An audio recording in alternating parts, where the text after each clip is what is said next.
India को भारत के नाम से भी जाना जाता है। यह हमारे ग्रह पृथ्वी पर सबसे पुरानी सभ्यताओं में से एक का घर है, जिसका लिखित इतिहास कई हजार साल पुराना है।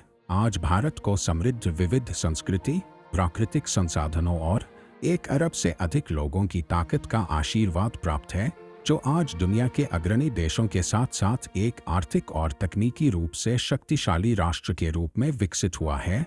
भारत ने महात्मा गांधी, सुभाष चंद्र बोस, सरदार वल्लभ भाई पटेल, जवाहरलाल बहादुर शास्त्री आदि जैसे कई नेताओं के नेतृत्व में कई दशकों के संघर्ष के बाद 15 अगस्त 1947 को ब्रिटिश शासन से स्वतंत्रता प्राप्त की। भारतीय स्वतंत्रता आंदोलन, जिसका नेतृत्व मोहनदास करमचंद गांधी ने किया था, जिन्हें महात्मा गांधी के नाम से भी जाना जाता है, इसे अहिंसा सविनय अवज्ञा आंदोलन के रूप में भी जाना जाता है। उन्होंने अंततः भारत को अपनी स्वतंत्रता के लिए प्रेरित किया। हालांकि स्वतंत्रता प्राप्त करने के कुछ वर्षों बाद तक देश का अपना स्थायी संविधान नहीं मिला था। तब तक देश ने उन कानूनों का पालन किया जो ब्रिटिश राज के संशोधित संस्करण पर आधारित थे। भारत सरकार अधिनियम 1935 स्थापित किया। भारत का अपना संविधान तैयार करने के लिए अध्यक्ष के रूप में भीमराव अंबेडकर की अध्यक्षता में एक मसौदा समिति का गठन किया गया, जिसे भारत के स्वतंत्र होने के लगभग 2 सप्ताह बाद अपनाया गया। समिति और संविधान सभा ने भारत के संविधान पर विचार विमर्श और उसका मसौदा तैयार करने में पूरे 2 साल 11 महीने 18 दिन लगे थे।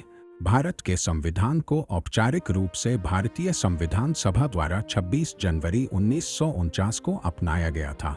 हालांकि यह 26 जनवरी 1950 को लागू हुआ, इसीलिए हर साल 26 जनवरी को गणतंत्र दिवस मनाया जाता है। इस दिन भारत पर अंग्रेजों का प्रभुत्व समाप्त हो गया। भारत के लिए यह दिन भारतीय शासन और कानूनी प्रणाली के एक नए युग की शुरुआत का प्रतीक है, जिसके तहत भारत को एक संप्रभु, लोकतांत्रिक और बाद में एक समाजवादी और धर्मनिरपेक्ष गणराज्य घोषित किया गया। इसने नागरिकों को न्याय, स्वतंत्रता, समानता और बंधुत्व का आश्वासन दिया। भारत दुनिया का सबसे बड़ा लोकतंत्र और सबसे धर्मनिरपेक्ष राष्ट्र 26 जनवरी 2025 को अपना 76वां गणतंत्र दिवस मनाया जा रहा है। भारत के नागरिकों को गणतंत्र दिवस की शुभकामनाएं देते हैं।